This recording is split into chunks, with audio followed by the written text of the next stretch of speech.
gabi sa ating lahat. At ngayon ay medyo okay na yung panahon, kaya balik trabaho na ulit. Kailangan na nating mag-spear fishing para naman ay makaipon na ulit dahil sa wala na. Ubos na yung ipon natin. Baka iwanan tayo ng ating asawa. Parang may asawa naman. Yon. At ngayon ay solo dive muna tayo dahil sa yung kasamahan ko ay marami pa siyang pera. Kaya ngayon, samahan niyo ako sa aking night dive spear fishing.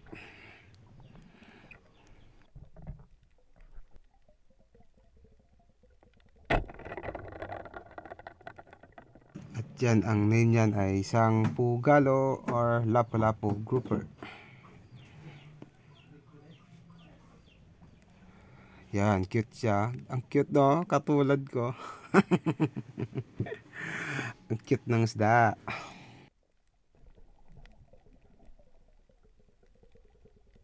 At yan ay isang cuttlefish or kulambutan or kubutan. Sarap niyan sa calamares.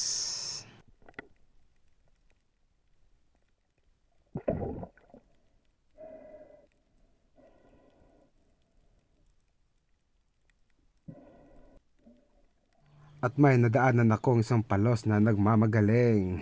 Kaya ano pa gagawin? Tusuki na yan. Piti ka dong.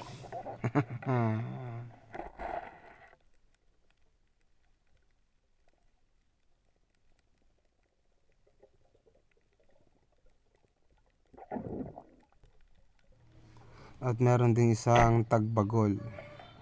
Tagbagol yung tawag sa amin yan eh. Yan. Masarap din yang makatinik. At another tagbagol na naman. Pak! Piti ka dong.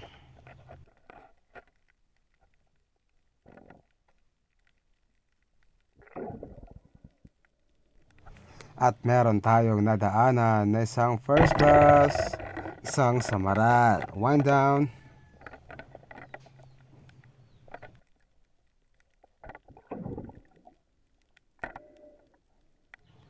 At meron din tayo nadaanan na isang baby kulambutan, pero di na muna natin kukunin.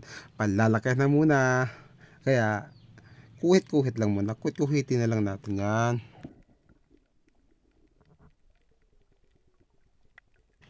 Target lock. Headshot. Pang! Kirig-kirig.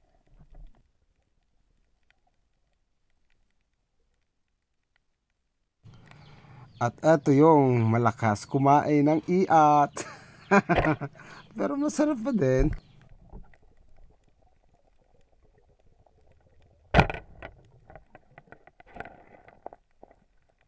At yan ay tinatawag na katambak.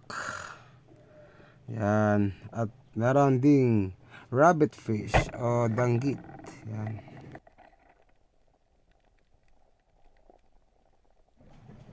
At ngayon, meron naman tayo nadaanan na isang first class ulit, isang mangagat, o di kaya, ito ba yung tinatawag na red snapper? Mukhang ito yung red snapper, mangagat.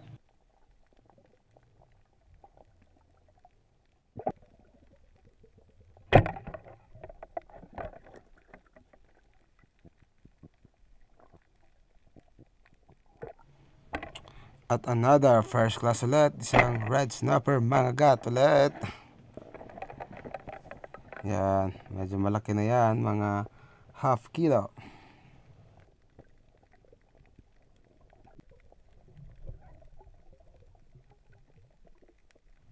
At meron na namang isang samaral. Yan, medyo good yung huli natin ngayon.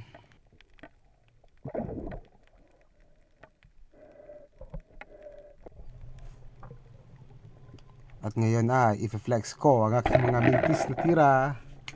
Yun, sayang, isang samaral hindi nakuha at isang panangitan. You know, hindi rin eh. Daplis lang din. Kaya okay lang. Bawi na lang sa susunod.